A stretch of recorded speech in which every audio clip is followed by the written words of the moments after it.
You muted your microphone. Not in your Yeah.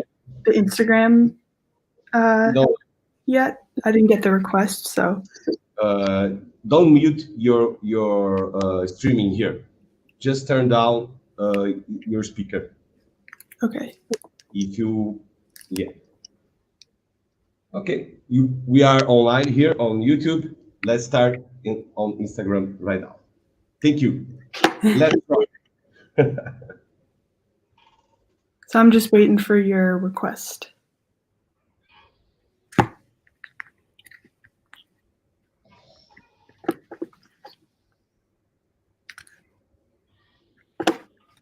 Ok.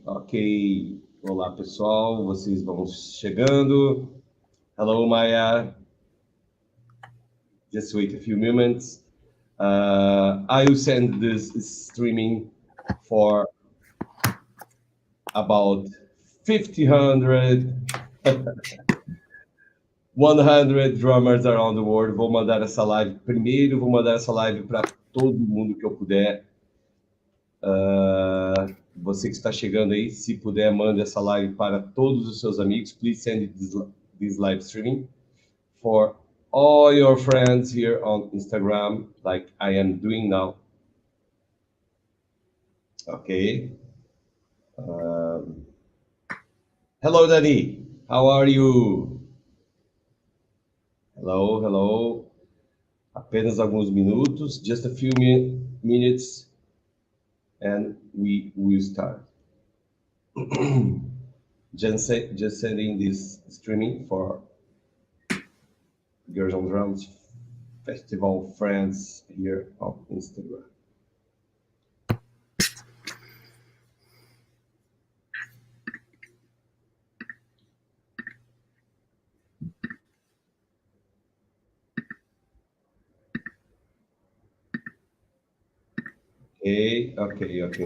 Okay.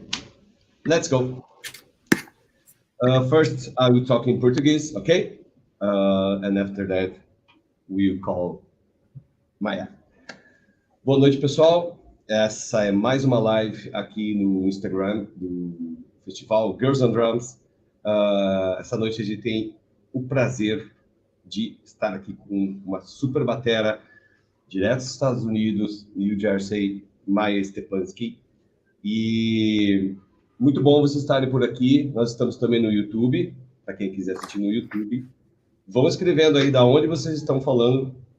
Lembrando que essa é a nossa última live dessa semana. Semana que vem nós temos Jordan Zubik, Alana Alanias e Dani Monteiro.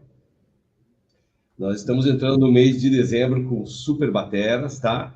E agradeço a todos por estarem aqui. Não deixe de acompanhar aqui o Instagram, também o YouTube, conferir o nosso site oficial, girlsondrumsfestival.com. Hello, people. Good night. Thank you for being here. Tonight we have a very special drummer, a great drummer from New Jersey area. Maya Stepanski. It's awesome drummer. I hope that you like. Please don't be shy. Write your comments, write your questions for Maya here using the question toolbox down below. Don't be shy. Write your questions. Take the chance to learn more about drums and drumming with Maya. And remember, next week we will have Jordan Zubik, Dani Monteiro, and Alana Alanias. So let's start with Maya. Let's do it.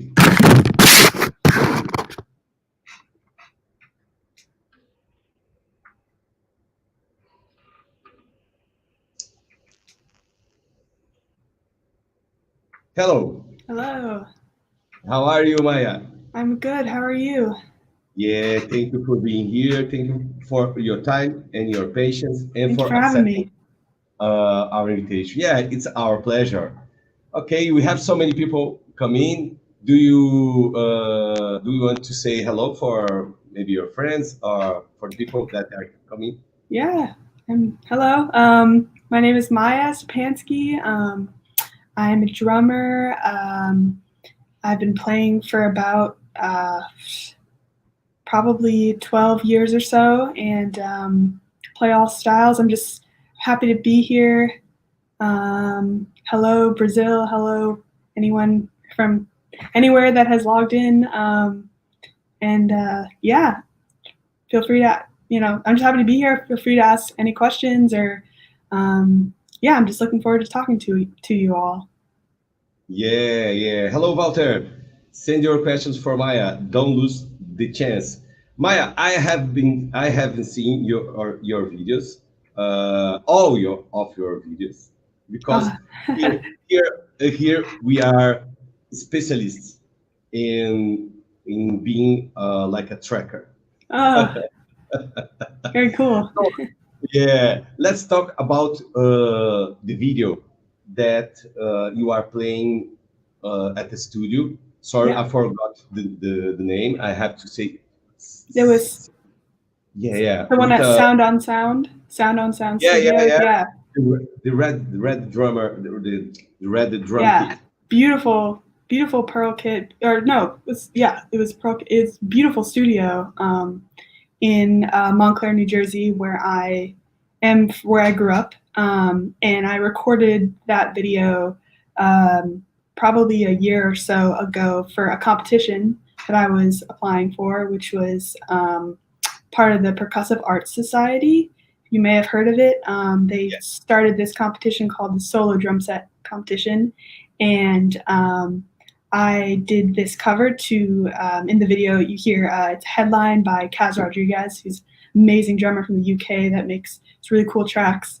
And so I did a cover to that song, and it was super fun. And I uploaded it on YouTube and I submitted it to this competition. And so what you saw was just a few clips that I had posted on my Instagram, but you can go over to my YouTube and see the full thing if you're inclined. But yeah, I actually ended up getting into the top, I think it was the top 10. It was either top 10 or top 50. I think it was the top 10. Top 10. Yeah. Including Victoria Bialik from Poland. Who I found out about through Instagram and through that competition, because she was the only other woman to be in the finalists. So that was really cool, and I was looking forward to getting to go to Nashville and compete there, and just meet other drummers and continue to be inspired and broaden my network of musicians. But fortunately, COVID happened, but it was still a cool thing to happen. Yeah, tell us about the structure of that track, because it's so amazing, so powerful. There are maybe some odd times. Yeah, I think I played it a long time. I haven't thought about the track since I probably played it, but it's mostly in 4/4, I think, but there's a few sections. I think it goes into like a sort of 6, and then there's a few sections that change, just have like a momentary change in time signature. But yeah, I grew up playing in a lot of jazz contexts as well, where I was constantly, playing different time signatures, and so actually these days I've more just kind of been focusing on like pocket and stuff, but I love all kinds of music, and so yeah, it's just fun to be able to explore all the different just areas of music, and there's just so much to learn and absorb. But yeah, I think that track was mostly there's a bit of switching. It's between like 4 and 6, I think. But yeah, it was a lot of fun to record, and and you have some really difficult accents on that track, correct? And you are soloing through through them. Mhm. How do you study to perform correctly, doing different times in a situation? Yeah. Well, I feel like there's a few approaches to that. I mean, for me, I think You have a little problem I here? wasn't really someone that practiced like odd time signatures or anything with a metronome. It was more um, just sort of 4/4 became so ingrained within me, and so then when I moved on to other time signatures, it's sort of like I had that internal clock in 4/4, and I kind of just would add a beat or subtract a beat or add a eighth note or so, and it's just I think of a lot of it. It's more of just like a mindset. You're sort of just like shifting where your internal heartbeat is. Um, and so I think about that. I also think about the melody of the song sometimes. Sometimes I'm not even really thinking about like where the downbeat is. It's more of just like a feeling that you kind of sort of it just becomes ingrained. It becomes this like you hear this like internal clock that you just sort of build over time. But I feel like that can't happen until you really master just like 4/4. And then you can move on to the other time signatures. But when it's sort of changing time signatures, I'm definitely thinking more of like a melody. So like in Headline, at the few parts where there was some time changes, I was thinking about the melody of the song. I wasn't thinking about, okay, now here's a bar of 2/4 and here's a bar of 7/4. And I feel like when you think more about the melody, then that really just opens up your freedom to just like add accents, and you're just sort of thinking over a melody. You're not thinking about like where's the strict time, you know? Yeah. Where's So the downbeat? when you practice, do you sing? Do I sing? Yeah, melody, for example. Do you? Oh, I sing it in my head probably. I mean, I think a few times I've tried, you know, um, exercises where say you're soloing over, you're doing some sort of jazz tune, say just like the most basic, like Charlie Parker's Billy Bounce or something. Like you're sometimes it is helpful, I think, to sing over, like actually vocally out loud, sing the melody and play. I've done that a little bit. More to just try that out. But I think what more works for me is I'm in my head more. I'm singing it in my head and sort of accenting around a melody on the outside with my limbs, and that's I guess kind of where that comes from. Yeah, I don't know. I feel like it might benefit me more to actually sing out loud. Um, I'll try that. But I've only done that a little bit, and it's more internal, I guess. Yeah, yeah. So, people that are coming right now, don't be shy. Write your questions for Maya using the question toolbox down below the balloon. Okay. Don't lose the chance to ask what you want to know about Maya. So, what kind of drum books do you recommend to try this kind of studying, doing three bars grooving and one bar soloing or something like this?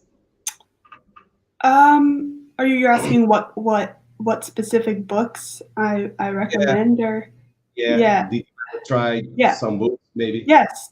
In my very early, I mean, there's books, drum books are gonna, you know, help you always throughout your career, just as like a simple warm up, or I feel like there's just unlimited things you can do with a single exercise, and just put them on the drums in different ways, different combinations. Just like there's, you know, a, that's the beauty of the drums. Like it's never ending, which is like daunting, but at the same, but like inspiring and keeps you pushing. But yeah, I guess one of the main books. I don't know. I know who they're by. I don't know if I'm going to say the correct name, but this one book called Wilcoxon that has a lot of great exercises, like etudes and such, that really help you in your independence and like specifically in jazz drumming and in your soloing and vocabulary. I forget what the actual name is, but I always just call it like the Wilcoxon book. That's really great. There's just so many exercises in there. Like you can just take any simple exercise and like have fun with it and like look at, aside from just being able to play the whole exercise, do something like what you're talking about, grooving and then grooving for 4 bars and then playing 4 bars of the exercise and then going back to grooving and then playing another 4 bars. Or but when you play those 4 bars, take the quarter notes and play that with your right hand and take the eighth notes and play that with your left hand, or take the 16th notes and play that with your bass drum. And like there's just millions of different things you can do with like a single exercise. Like I really think you can take one exercise and make your playing go in a million different directions with just one exercise by being creative. And so yeah, that book, for one book that really helped me like develop sort of like my rock, like my kick, my doubles, and was this book by Carmen Appice. I don't know if I'm saying his last name, Appice, yeah. That was one of the very first early books, and that's like a great like rock drumming book. I recommend. Another one by Lou Reed, and I'm forgetting what the actual name is, but a lot of these books will just help you. More of the Wilcoxon and Lou Reed really just help you get your like rudiments together and your sort of vocabulary and clarity. But books are really important. They can do one, like even if you have the discipline, like even more than some of these instructional videos and stuff online, which are also super helpful. And I'm always like grabbing from whatever video I see here of this drummer teaching this or whatever. And but you just got to be like a sponge, I guess. Yeah. So that's what I am. I try to be. Yeah, I know. So, continuing to talk about jazz, what's the foundation to start playing a jazz group for you? First thing. Yeah.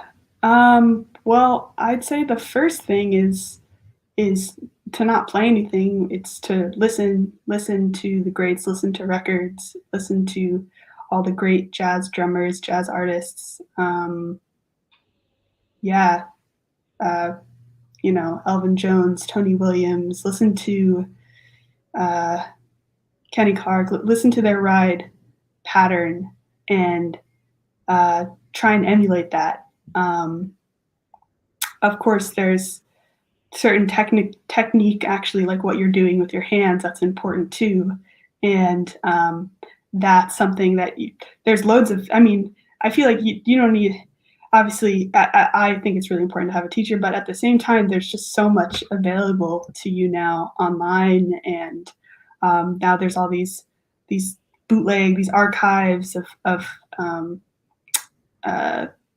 historic performances so you can watch, the Miles Davis Quintet play, and you can watch all this stuff. And so, yeah, I would say really listen to the ride cymbal of your favorite drummers, jazz drummers, and from there, then I think it's about, it's always listening. And then from there you can, find a mentor, find a teacher, find, these books can help you so much in building your independence, as I said before. But what it really starts with is just studying the greats, that came before and having that foundation. So that's what I would say. But yeah. Who were who was the first drummer that you saw and really impressed you? Oh man. I would say, well, so when I had my first teacher, I came in and he showed me all these videos of just inspirational drummers, and I remember him showing me one of the first ones. It was as a woman, he really wanted to have me be inspired by other incredible women as well as men, but he wanted me to have these women to look up to show that women can do this too. And so he showed me it was Terry Lynn Carrington and Cindy Blackman. And I think the first one he showed me was Terry Lynn Carrington. And yeah, I was blown away. Both are two of my favorite drummers, just total badasses. And I actually was fortunate. I actually know Terry Lynn Carrington. I was fortunate to get to, learn from her. And she's just incredible. I think that was actually the first drummer that I saw really that really, I don't know, just I remember it like it was imprinted in my mind, like him showing me that video of Terry Lynn Carrington like ripping the drum set apart. So Great. yeah. But did you start at drums, or did you start playing like so many drummers tell us started playing at marching band or something? Yeah, so I was introduced to the drums through a drum corps that was at like my local elementary school. They were called the Drums of Thunder, and I remember being taken to a performance by them, but I wasn't in that school yet. I was seeing my older brother perform as part of like a showcase, and he wasn't part of Drums of Thunder, but this drum corps, they were like the last people to go on, and it was like this big, like they were. I just laugh about this story because they were like the celebrities of the school. I remember they came on stage, but like the lights were dark, and all of a sudden you would hear people screaming, and then they were like they had these glow in the dark drumsticks, and all of a sudden they started playing in this incredible like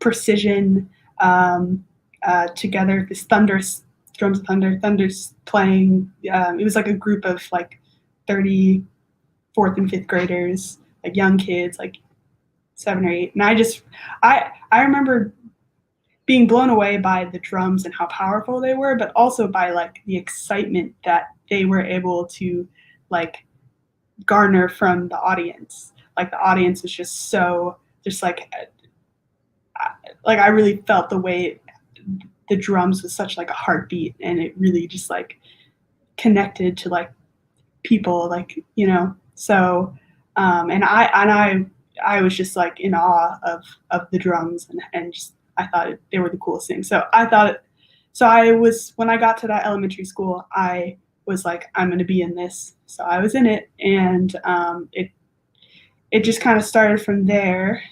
We got to play so the cool thing about Drums of Thunder is we got to play at like these sporting events, like the halftime shows of professional sporting events. So we got to go and play at the halftime show of like the Knicks and the Nets and the Jets, the Giants.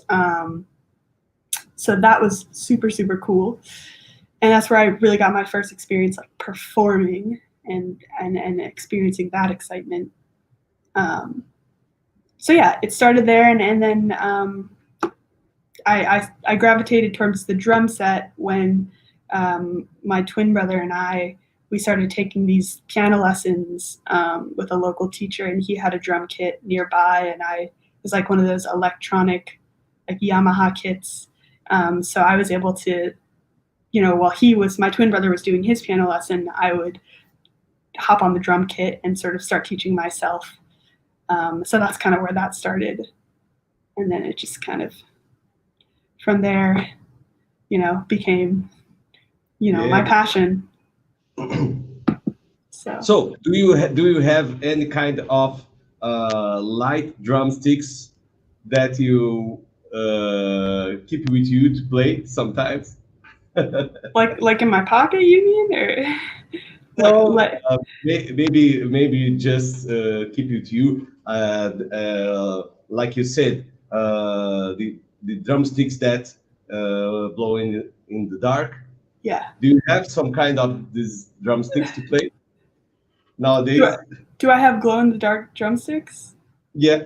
No, that would be cool though. I don't. Because I think that the sticks, they had this like special tape on it that made it glow in the dark.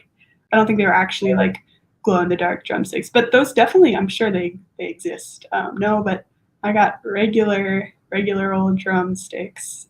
Yeah, because I know that you use Vickford, and Vickford maybe 10 years ago,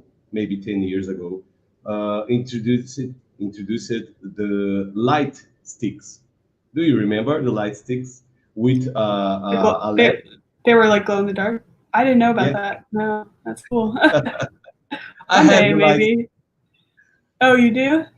Yeah, yeah. I remember that at that time, the relation artist person was a very friend of mine, Marco Soccoli, crazy drummer, crazy Italian American mishmash person. Marco Soccoli sent me a pair of light sticks and called me and said, Joel, I'm sending you light sticks. I hope that you like. Here in New York, the jazz drummers was laughing about these sticks. It's not for real drummers. It's not for serious drummers. It's for circus. Yeah. So when people start to doing drum solos using the light sticks, you can find on YouTube Vickford light sticks, including my video. Cool. Marco said to me, nowadays the jazz drummers want to play with these sticks. So I have to say, interesting. I've yet to see that, but so cool. it was very expensive pair of sticks. Yeah. But it's on the past. Nowadays we don't have this kind of drumsticks anymore. I guess maybe the blue one that maybe you find on eBay, like you put a battery and shines like blue, like the Blue Man Group. Oh yeah. Okay. Very cool. Let's move on. Let's talk about your gear. Yeah. Right now, we have some questions here, maybe. So first, let's talk about your gear. If you want to show us if your drum kit. Oh yeah, I can. Yeah. Oh, do you want? Okay, I'll just let me see here. Okay. Well. So wow. We are crazy. We are crazy for drum gear here. Okay. Sorry, I had a card that was like covering the camera. All right, so got my kit here. I recently just got these Evans black chrome heads, which I'm really loving the feel and sound of. My kit is it's actually kind of a mix of a few companies, because I play many different genres and I'm constantly changing what my setup is. But right now I've got this. I'll show you right now. It's this PDP by DW drum kit. It's the CX series. I think it's discontinued, but this is still my first like kit basically. So I'm still playing it. It's a really amazing, durable, versatile kit. But what I do have, so I have it's a 22-inch bass, drum, 10, 12, 14, 16 toms, and 14-inch snare. But my snare and my floor toms are actually part of a different kit, which is a Gretsch broadcaster kit that I have. So I kind of I really liked I kind of mix and match all the time, just have fun with it. So I got that hybrid there. So the snare and the two toms are Gretsch broadcaster. And I also have over here, which I play a lot, is my it's a Yamaha recording custom snare, which it's aluminum. But sorry, this is my living room, so it's a little my poor family has to deal with that. But what else? Oh yeah, so here is I have it kind of taped up, but on here it's a UV1 Evans drum head, and I play Tri-C cymbals, which I was just endorsed. I got an endorsement by them, so, and I'm loving these cymbals. They're just beautiful. So right here is a Tri-C traditional thin 14-inch hi-hat. This is a Masters extra thin 18-inch Tri-C crash cymbal. Then here is the Tri-C 20-inch traditional ride. This is the PSTX flanger stack, and then PSTX trashy 16-inch crash cymbal. So that's what I'm playing right now. But I got a great 8-inch splash from them, which is dark. I think that's the Dark Energy series. Don't have that up right now. And here actually I have one of my drum pads, my Vader. Why do you use the Gretsch floor toms and don't use the PDP floor toms? I really like. There was just something about the feel of these floor toms that I just liked better, and I got used to them. They were a little. I don't know. I liked. I think I also the 14-inch floor tom that I was given by the PDP by BIJQ kit. It was the kind that like attached to the ride cymbal, which I found kind of hard to like just constantly maneuver and deal with. So this was easier.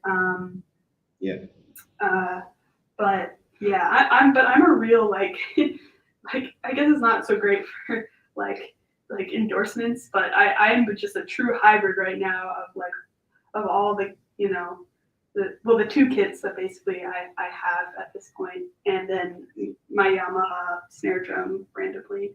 So yeah, and I got these moon gels over here, which I like to just sort of like dampen the sound, kind of center it, have more of a gives it a good attack. But yeah, I'm constantly playing around with stuff, and and then I guess here the other thing is I got the DW 9000 pedal, which I just got, and I was playing the 5000 before, which I really liked, but the 9000 for me it gives me even more control. So that's pretty much it. Yeah, great. So I think the Gretsch floor toms have more. I think maybe I'm wrong, but I think that Gretsch floor toms have more low end, more. Yeah, I definitely found that. Yeah, I felt that, and I just felt from just like a tuning standpoint, I liked how they sounded better, and I mean they're all great though. I don't know. It just kind of happened that way. Sometimes I just make it work for me. I'm like a gear nut, so I'm always just like changing stuff around and experimenting. So that's what it is right now, but I don't know what it'll be like tomorrow. Maybe I'll change it. We have here a comment by Ana Bondolo. Do you know Ana? I do. She's a very good friend of mine. That's funny. Do you want to say hello for your friends here? We have so many people watching. I got hello, Anna. Hello, Danielle, Danny. Hey, I don't know who else is in here. I see a few people.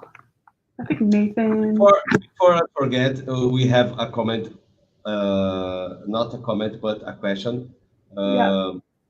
Let me find. It's on the comments. Okay. From Jagarza, do you listen to any prog metal? If so, who is your favorite drummer in that genre? That's so funny that I was asked that because I don't really. That's one of the. I mean, that's one of the few. I try and listen to as much as I can. You know, I grew up with so many different influences. My dad is a classical musician, and just I try and listen to everything. But I actually haven't really listened to much prog. That's probably like metal, and I do really love like Matt Garska from Animals, Leaders. But that's pretty much it. I mean, it's something that I keep telling myself, like I'm gonna get, I want to get more into it because I just want to, learn as much music as I can, or just, be aware of all that's out there. So, but I love Matt Garska. It's just like a huge influence of mine. Yeah, I guess if that answers the question. Yeah, it's okay. Let's see another question here. Can you read? Oh, what's the difference between coated and black model of Evans drumheads? Well, so I grew up playing. I was like I would only play coated drum heads. Like I just had a thing. I mean, I grew up playing. All my favorite drummers growing up only played coated heads. Because I jazz trained, so I listened to a lot of jazz drummers. Very commonly, you'd see them play these code heads. I just found that the coded heads for me, they felt best. They had a sort of more like warm, kind of focused sound. And I was more than anything, I was really obsessed with just the feel of them. And I guess black heads can be like the ones that I have right now, they're made of chrome, and that's different than like say black coated heads. But the chrome heads, they're thicker and they feel more like clear heads. And so the reason I got them was I kind of wanted to experiment with that mix between a more open sound that a clear head would give you, and at the same time something about the chrome material, which I had played on a few kits that had chrome heads. I just liked the response of them, and they were for me like a nice middle between like a coated head and like a completely clear head. I think there can be like, I'm still, I haven't had access to all the heads that exist out there. Sometimes I still am just, seeing what's on the internet. Like I wish I could, go and try out all the different heads. But I think like black coated heads, I know that, so Evans drum heads, they make like, and I mainly use Evans drum heads. They have this like what's called like the onyx black heads, and those are still coated, but I've never actually played them, so I don't really know what they feel. They sound to me like a sort of mix between coated and clear, but I haven't tried them yet myself, but but right now, yeah, I'm mainly. I'm still, I'm still figuring all this stuff out myself too. Like what's my sound and what I feel comfortable with and what gear I like. And I don't always have access to all the gear that I like. Of course, I'd want to try out like everything because I'm a drummer. So I'm again a gear nut. But yeah, right now I play mostly either coated heads. But I always want to try, like I want to try sort of a clear head on my snare drum, see what that feels like. So I don't know if that answers the question, but definitely with the coated heads, it's more of a focused, warm sound versus like clear heads are often more open sounding. So we have to send to Evans a reminder to see your videos. Yeah, totally. Check them out. So how did you become a Pi artist? Tell us about the process. It's actually pretty. I just got very lucky. Honestly, it was crazy. When all this quarantine, this COVID stuff happened, I was, but right before it, I was playing so much, and I was starting to, I'm early out in my career, so hopefully my career, and so I was playing a lot, had a lot of gigs in the summer that I was looking forward to, but then the COVID happened, unfortunately, and so I went back home, and I was like, what am I going to do at this time? Like, obviously, I've been on the practice grind, just trying to take advantage of this time as much as I can.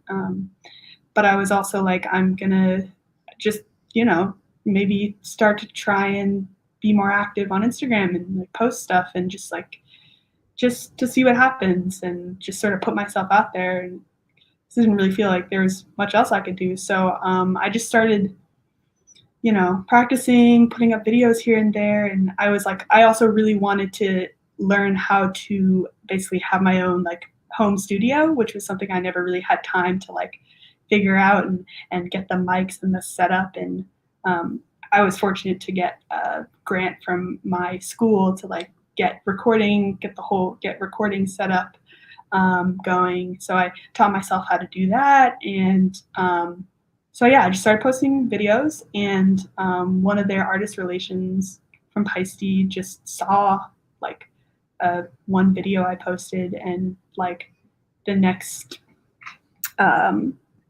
next few days I got an email from him being like, hey, like I'm from Pi-STE, and we love your sound, and we would love to just like talk to you about it. And we just sort of started the conversation from there. And yeah, and it was crazy because one of my first cymbal that I really like researched and like was like, it was just the first cymbal that I really like put a lot of like work into getting like my dream cymbal, and it was a Pi-STE cymbal actually. So it was kind of full circle in that way, that they were, that they were interested in having me play their cymbals. So. Yeah, great. It's like a dream come true, yeah. Correct? Yes, definitely. So, Walter is saying on the comments, Joe needs to get the Jedi sticks and play someday for us. Yeah. I still have 2 pairs of light sticks, Bigfoot. They are the next room, but the star tonight is not B, is Maya. So if you go to my YouTube channel, youtube.com/drumtimejoe, Drumtime Joe, or in Portuguese, Drumtime Joel. Drumtime is the name of my drum school where I am right now. You will find 2 videos, maybe 3. I think 2 videos of me playing the light sticks, the Jedi Bigfoot sticks. Very cool. Yeah, we have another question here. Yeah. From Walter included. What do you use to practice endurance on cymbals? Favorite technique, favorite grip? Um, Well, so I play match grip. And for me, I'm well, for me, I'm constantly developing my fingers. Like that's a big thing for me. Like I feel like I used to play a lot more from the wrist and from the arms, and from an endurance standpoint, like that's really bad for you because that's, you're not being the most efficient with your energy, and that can lead to injury. It's really about sort of a combination between your fingers and your wrist, and developing that technique is going to ensure that you're not going to hurt yourself, and that you can have a lot of endurance. So I practice a lot of I go through my fingers a lot of times, where I sort of rely on the bounce, and I work through each of my fingers on the pad. Like I'll sit in front of the TV usually, because that sort of makes the time go by, and I just work through each of my fingers and get it, and on both hands, and will really just sort of isolate my wrist and just practice my fingers. And so that has strengthening my fingers has helped me so much in my endurance, in sort of my speed, and having control and what I'm able to play, and when I'm playing on the ride cymbal, when I'm playing on anywhere on the drum kit. That helps me so much. And so, yeah, it's really about that, and really just examining your technique. Everyone's a little different. Everyone's gonna sort of learn what's good for them. But I think the most important thing is just making sure you're playing in a way that's not going to lead to later injury. Because I've seen some of, like that's a real issue in the drum community. I've seen like some amazing players have serious issues after a long time, and having to have like wrist surgery or whatever, and then they can't play anymore. And I'm always kind of aware of that, and so I want to play in the most economical and safe way, but still ensure that I can have control and express myself in whatever way I feel like. So Yeah. If you practice watching TV, tell us about your favorite TV show or Netflix, or what's the best to watch while practicing?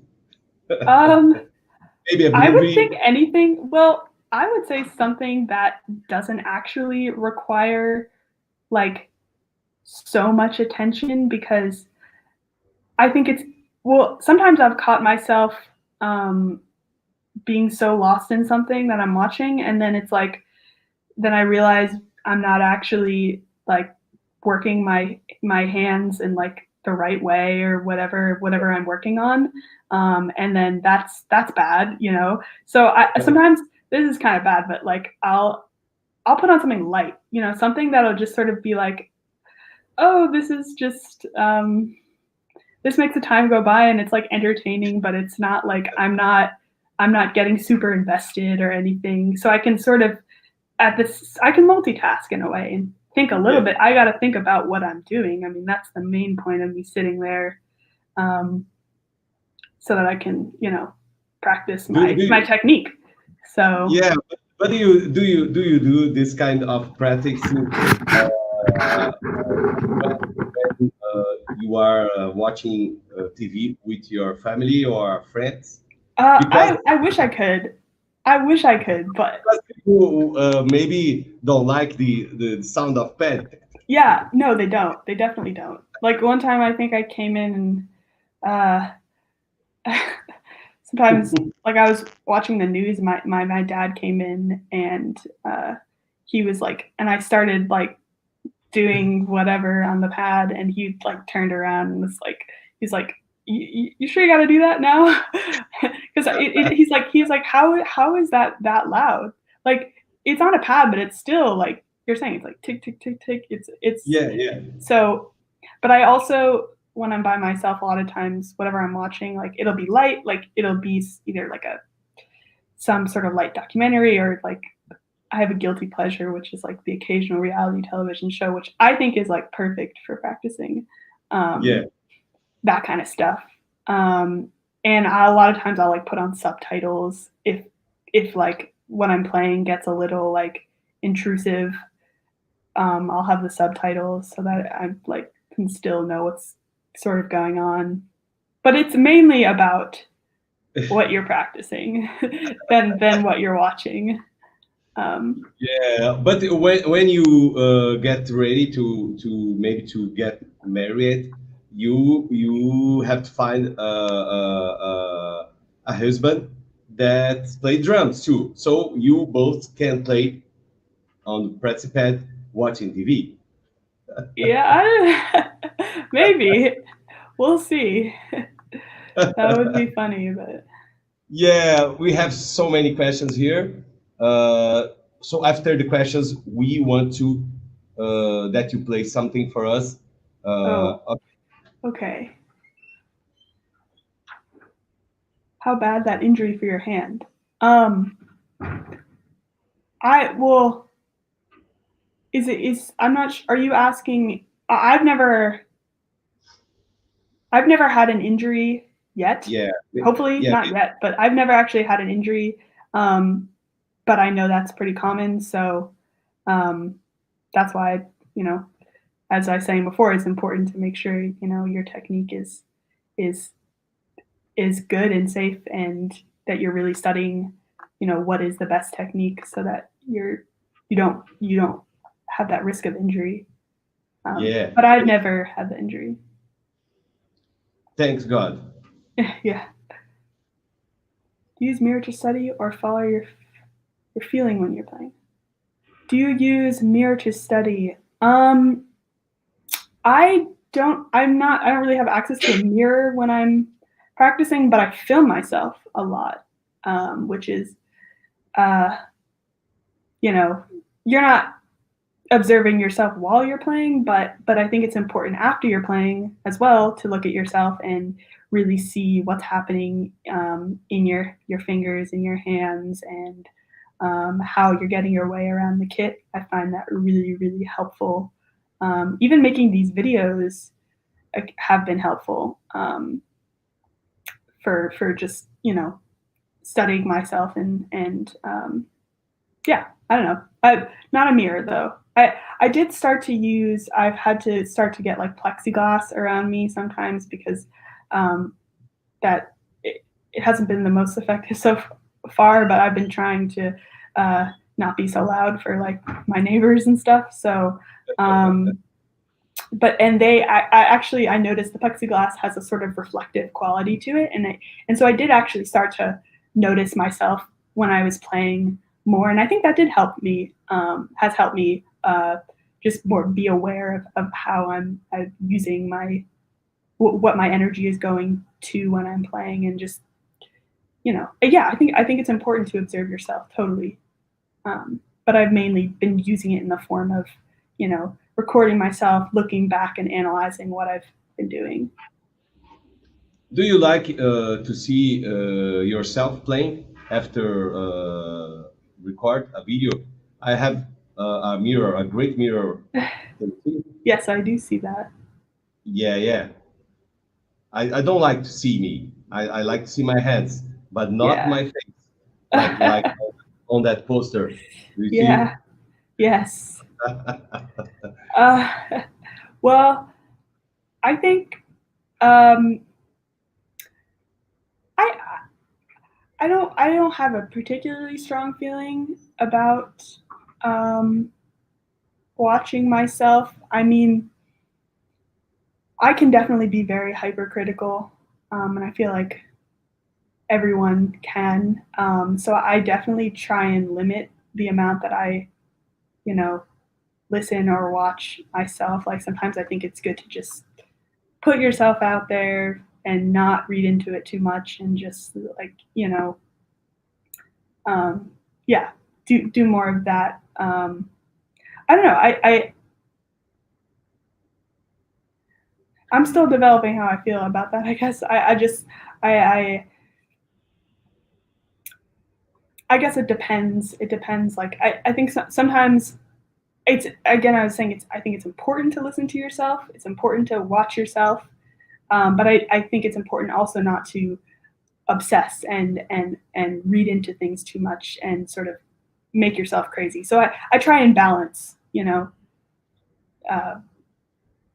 look at myself, but just, and then after a while, just, don't go back to it. Just, put it out there and just be at peace with that.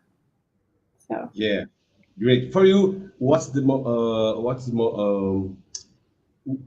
most important part of drum kit? The piece number one, the part number one, I whatever. think it depends on what I'm playing. I think if I'm in a jazz context, definitely the ride cymbal. Mm. If I'm doing something that's really pocket based, obviously the snare drum, or the combination between the snare drum and the bass drum. But I think the most important parts of the kit, if I were to name like three things, would be, snare drum, bass drum, and a cymbal, whether it's a hi-hat or ride cymbal, because you don't need all the rest of the stuff. Like I think the best drummers, you could make just think of like someone like Ben Riley is a really amazing drummer. I used to play with Thelonious Monk, and like just known for just the most simplest setup. I mean, you see crazy, young drummers like JD Beck and stuff. Like they just need the tiniest, just a few things, and they make it sound so big. Or Mark Juliana or any of these people. So, yeah, I think more recently I've sort of had a bigger setup.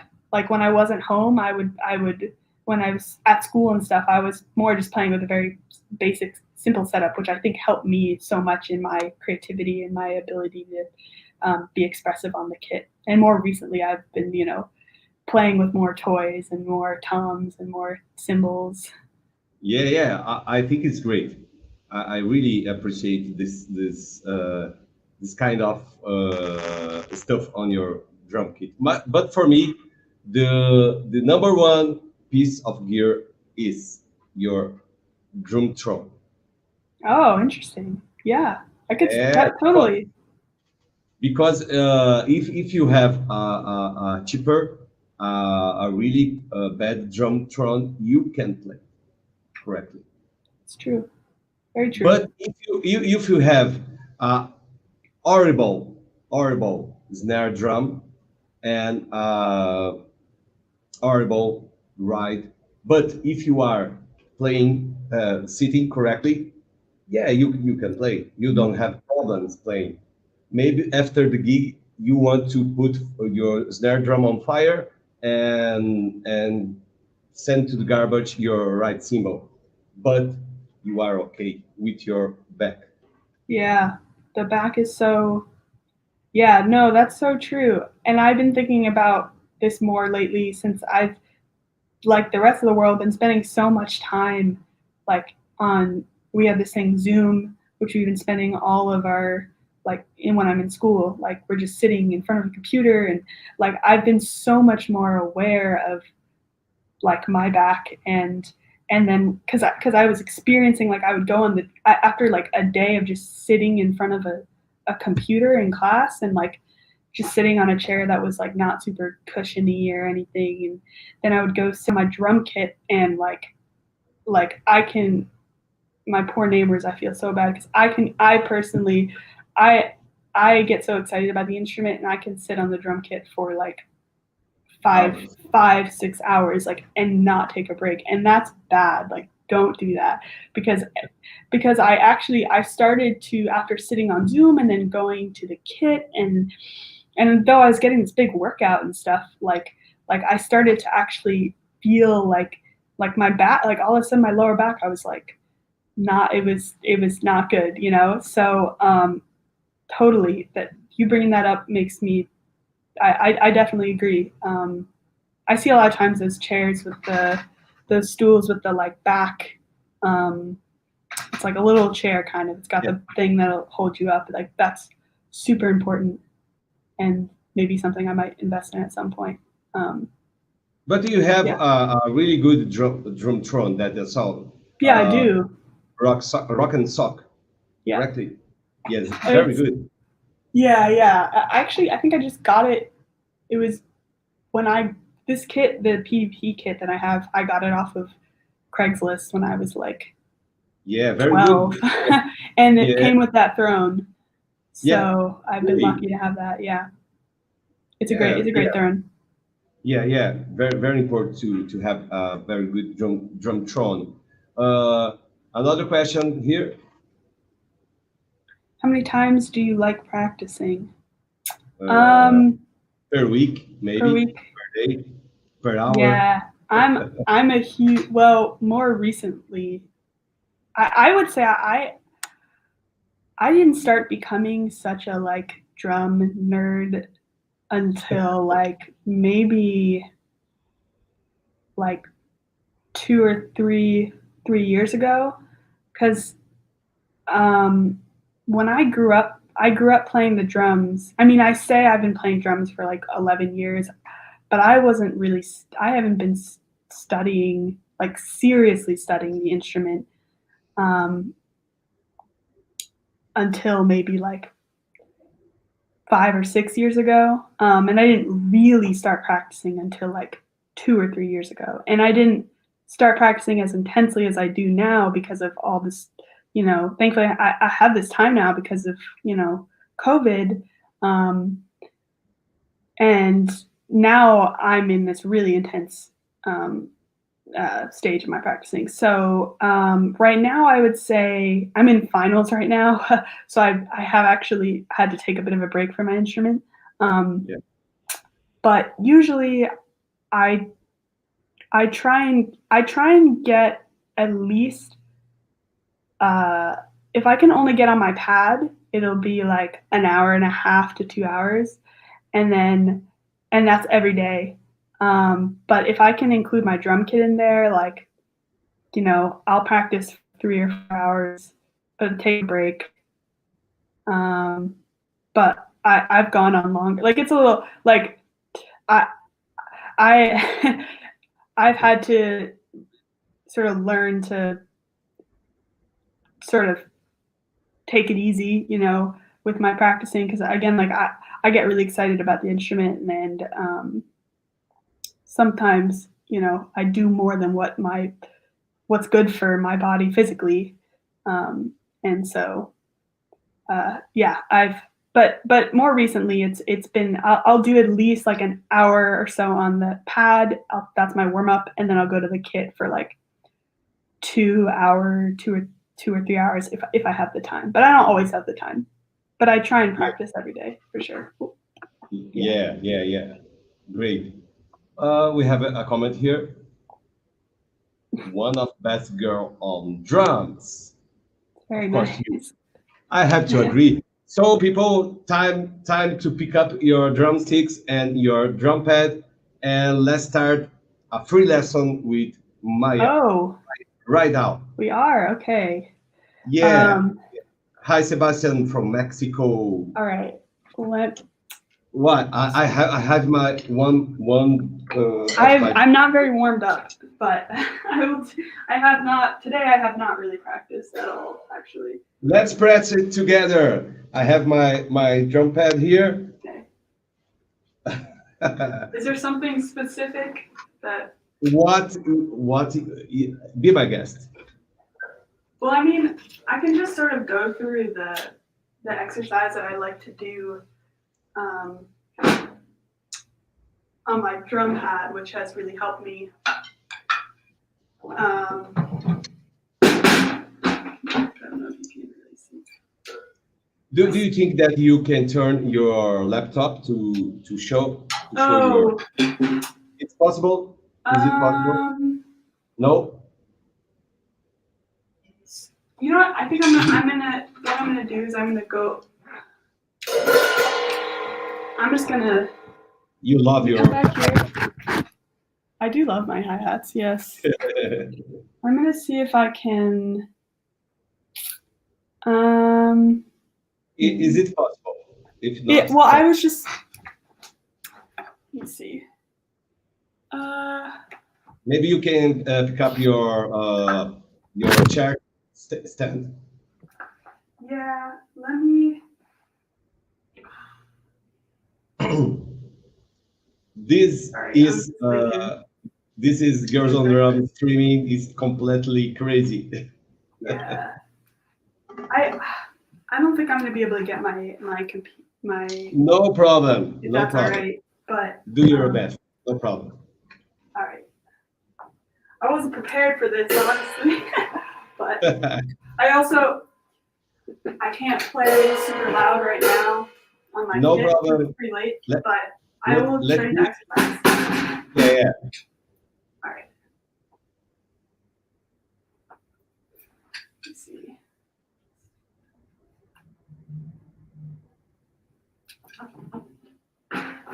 Still sorry. Maybe you don't. Yeah, great. Right. It works. So, all right. These sticks are a little torn up because I did too much practicing, but I play these Vic Firth. These are my favorite sticks right now. They're the Steve Gadd's. Or sorry, no. I used to play the Steve Gadd signature stick. I played Steve Jordan's signature stick now, which I really love. They're like very long and thin. I think it's like 7A the size. They're just perfect for me. As someone who's grew up playing a lot of jazz with just lighter sticks, and now that I've been just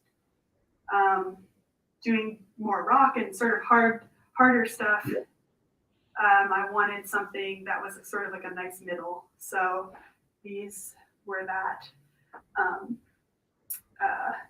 But yeah, so you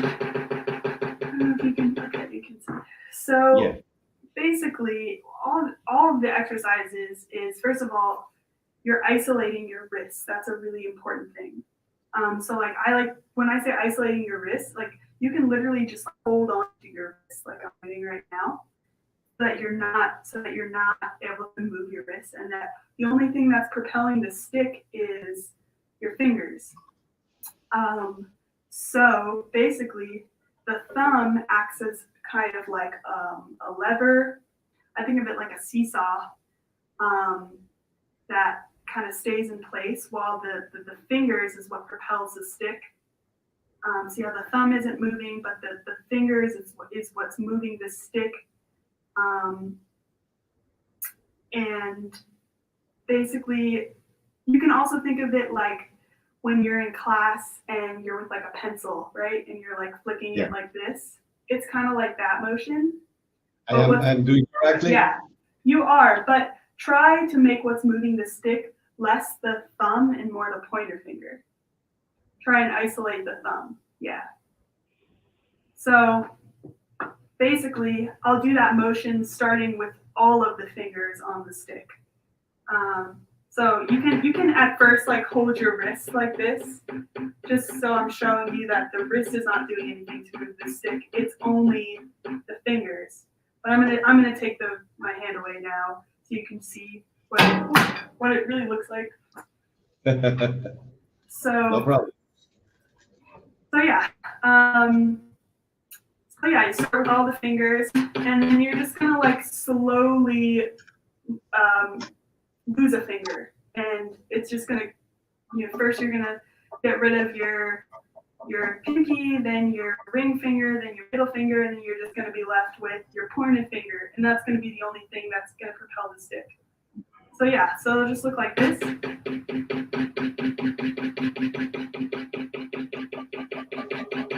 And I just slowly remove a finger one at a time until it's just the pointer finger and the thumb. And then you just go back up, right? And you just build that up.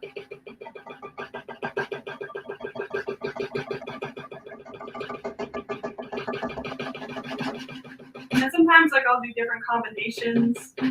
So you can do like just your your pinky finger and your pointer finger, and then and then your middle finger and your ring finger is what's not, and that looks kind of weird, but it's like this. And you can just do like different combinations. So yeah, and then you do it on the left. Yeah. I'm doing correctly? I believe so. Yeah. But what's really hard is, I guess, like when you get to the left, like your weaker hand. Like I took a while for me to develop in my weaker hand. Yeah. Right. We have right now the Chiopon drums from Japan. Sorry. We have now Chiopon drums, a really good drummer from Tokyo, Japan. Wow. Watching you right now. Hi Chiopon, how are you? Good morning for you, Chiopon. Let's practice. Pick up your drumsticks and your drum pad. Let's practice. Okay, sorry. No, you're good. But yeah, so and then you can move that onto your left hand and do the same exact thing, and then it's also helpful to sort of switch. Do maybe like this is just with all your fingers on the stick, but still just using your fingers. You can do like 8 strokes on the right hand, 8 strokes on the left hand, right? And then just go back and forth. So 1, 2, 3, 4, 5, 6, 7, 8, 1, 2.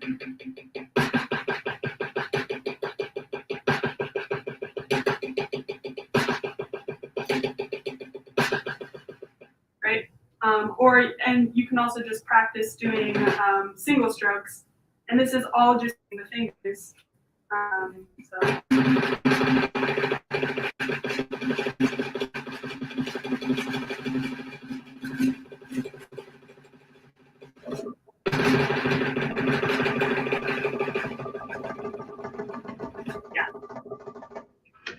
So, but I'll just sit there for like an hour, just like working that out, trying to make it even. And that's what I do a lot of times to work my fingers. And I mean, there's totally other exercises you can do, focusing on like just doing like a triple stroke, like 1, 2, 3, 1, 2, 3.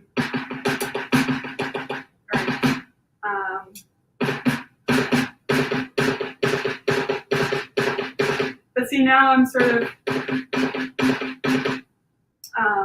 using my wrists more than well, so I'm just gonna focus on the fingers, but that's kind of how I feel my fingers. You can also do stuff with like flams. Sorry.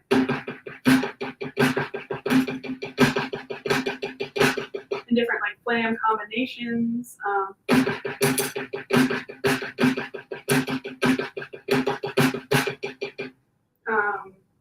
That's kind of to work on your flams.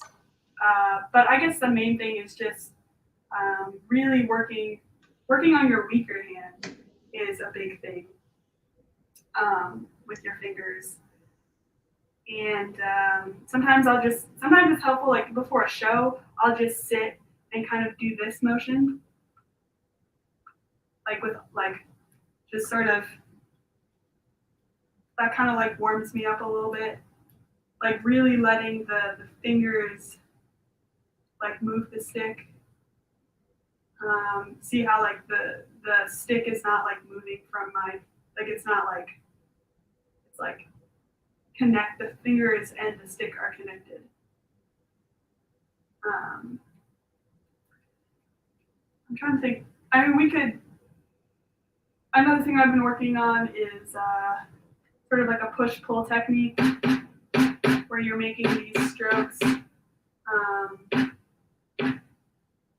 Yeah. The tap is like a tap and down thing, and sort of this kind of motion. Yeah, that kind of thing. I feel like it's different for every drummer, like has what works for them. But I would just suggest going through all of your rudiments. I try and go through my rudiments all the time, and applying them eventually to the drum kit. Working on your double strokes is huge. Yes. I find that this really helps you with your really helps you with the clarity of your double strokes, and specifically like getting the second stroke to like have an accent.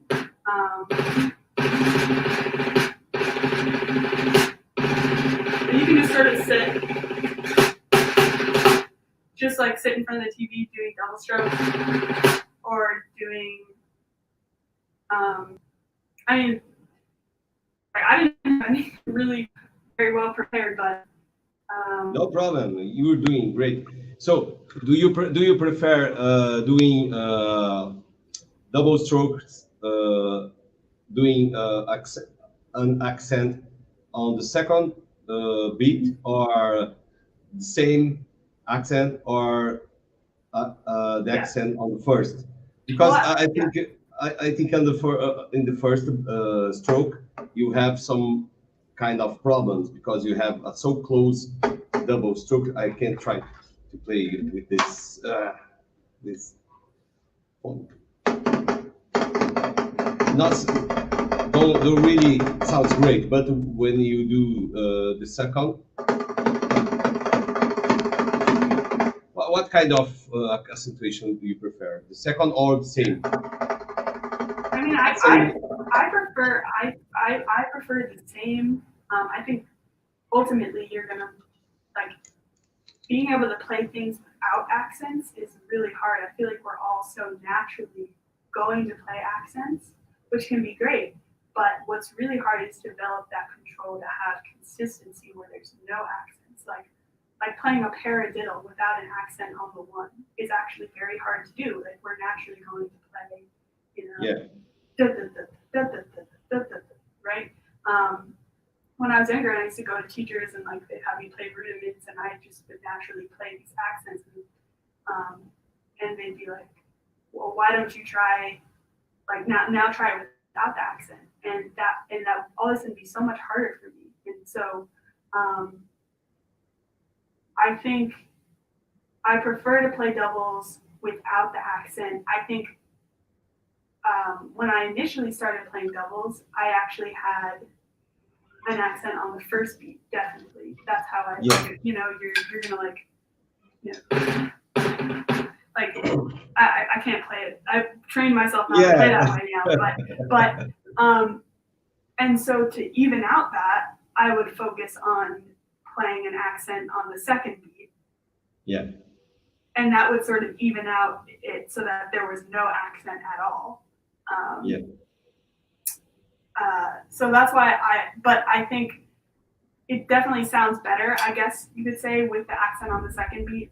I don't really think about, when I play doubles, like I just play doubles, like I don't really think about the accent anymore. But I remember trying, and I mean, I do still do this, like the reason I did start trying to learn that technique, more of a push-pull technique, is because I wanted to even out my accents and I wanted to have more control. But yeah, I think what's hardest is to not do what's natural to you, which is to have accents. You know, we're always a lot of times going to have accents on or wherever you feel it, but most of the time it's going to be on the start of the whatever rhythm you're playing. And to train yourself to have no accents is going to give you more control and flow, maybe. So yeah, that's kind of where I'm at. And that, I mean, it's also subjective, I guess. You know, accents. I think it's important to see what's natural to you and practice then what's not natural to you. That's what's going to expand your abilities and your vocabulary. So adding accents and weirdnesses is definitely beneficial to your playing. Great lesson. People will love this lesson after and see this streaming after. And learn a lot about it. Cool. Do you prefer to use only matched grip? Don't use traditional grip? I've played a little bit of traditional grip, but I've always just, for me, felt match grip was always just more comfortable.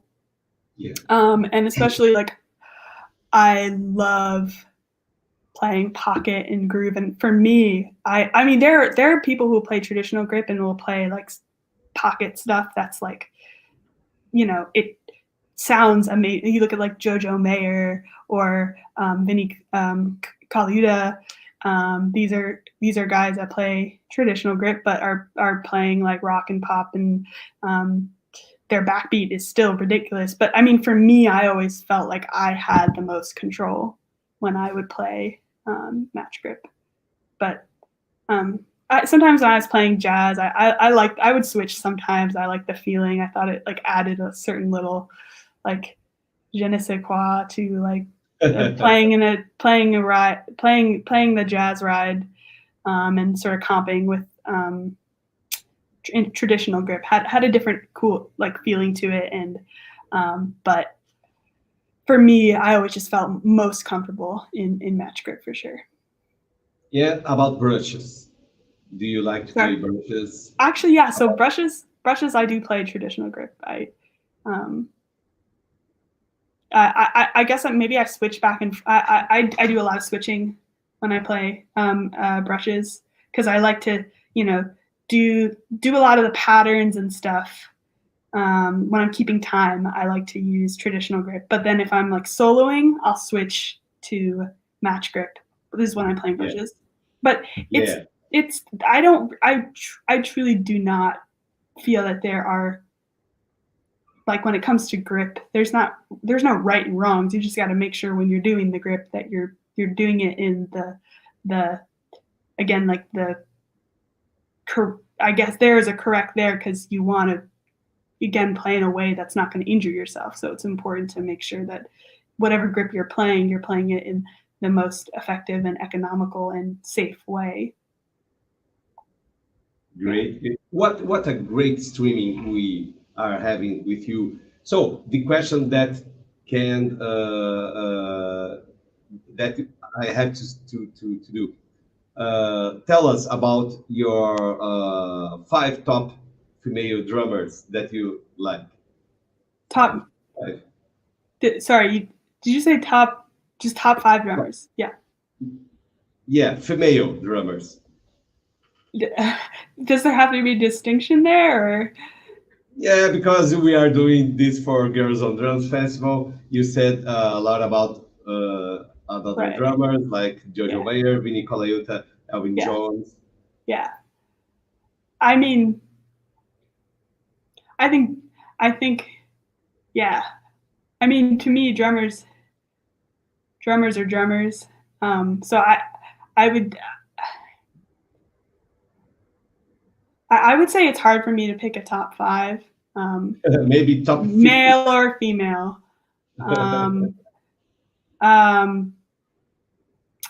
I mean, it all just depends on who's influencing me in the moment. Like right now, I'd say I'm really influenced by this UK drummer named Yusef Days.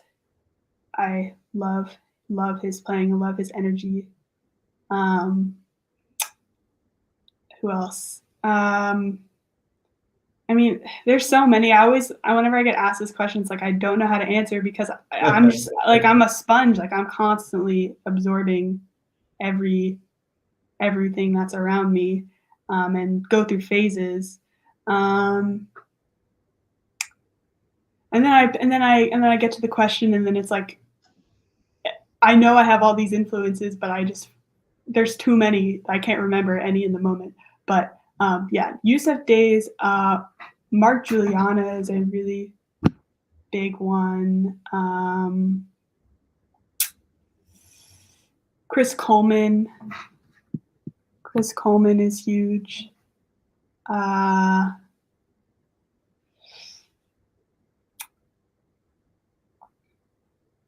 know you asked for a male, but I love Anika Niles.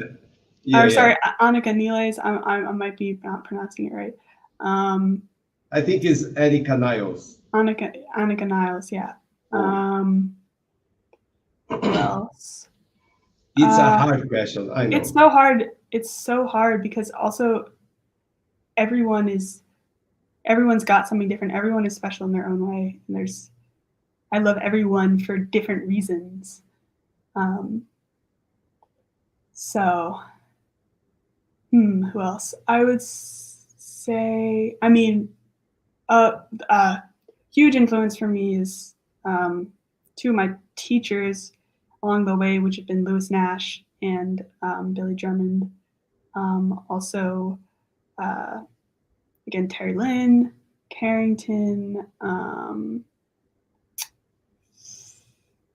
and then a lot of young people like Mike Mitchell, Devin Taylor,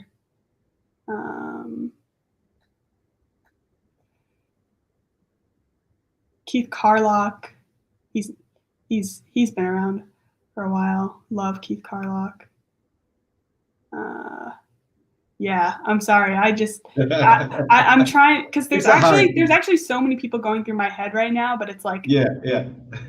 I could just go list on people forever. Yeah, you see how it's hard for me to produce a drum festival here. I have to choose 5 drummers, maybe 6, to play at festivals here. Mm-hmm. So hard. Sometimes the drummers stay very piece of I don't know how to say. Very angry with me because I don't choose them. So girls, of course. Yeah. Wait. So you get maybe I'm not understanding this correctly. So you have an actual physical festival when things like COVID aren't happening. Yeah, for about 10 years. Wow, that's amazing. 10 years. And is it both men and women, or is it just women? Girls. Gotcha. Yeah, Girls on Drums Festival. Cool. I started producing this festival in 2010. Yeah. And 2020 we are doing a birthday. Wow. 10 years festival. Yeah. So, of course, we didn't have this year issue, of course. Yeah. So, like I said to you, we start doing live streamings. Well, we have right now 1 hour and a half live streaming. It's a very good time. So I think it's time to finish with you. But I'm so happy with this streaming with you, Maya. Thank you so much. And yeah, please say your final considerations. Say what you want to say for the people here. Some kind of advice. Be my guest. Totally. I hope you enjoyed my time here, my interview. I enjoyed. I hope I had something helpful to say. I'm honored that I was asked. And yeah, it's, I guess if I could say anything, it's just, music is a beautiful thing, and if you have a passion for it, there's nothing stopping you to set out and achieve it. And it's all around you, like be a sponge, like I was saying.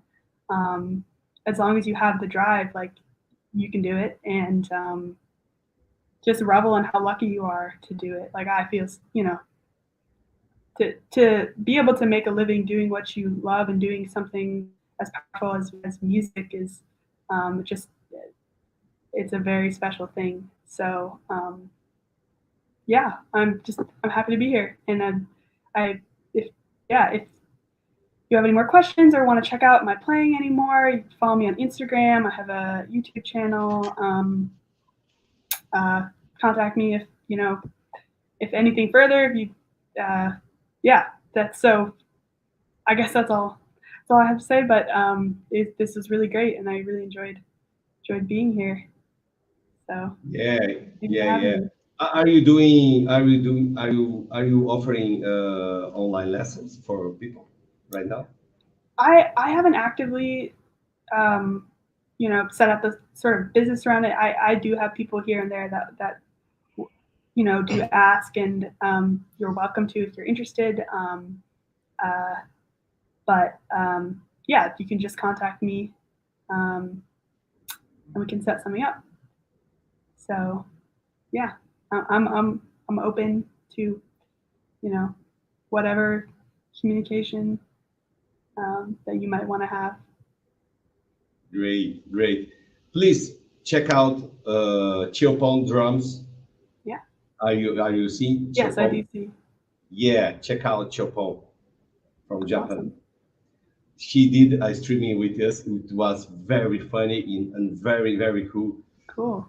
Okay, Maya, thank you so much for being here, for accepting our invitation. Thank you for your time, for your patience and enthusiasm. Please stay with us. Watch our next streamings. We have Brazilian drummers, of course, but you can send your questions and participate and doing some comments. Please stay with us. Be our guest. And thank you for being part of this streaming family, Girls on Drums streaming family. For us, it was an honor and a pleasure to have you. Thank you so much. Thank you. This is fun. Yeah, so fun and so great to be here with you. Thank you, Chopon. Please be safe. Take care. God bless you. Thank you, people, for being here. See you next week. Bye-bye, Maya. Bye.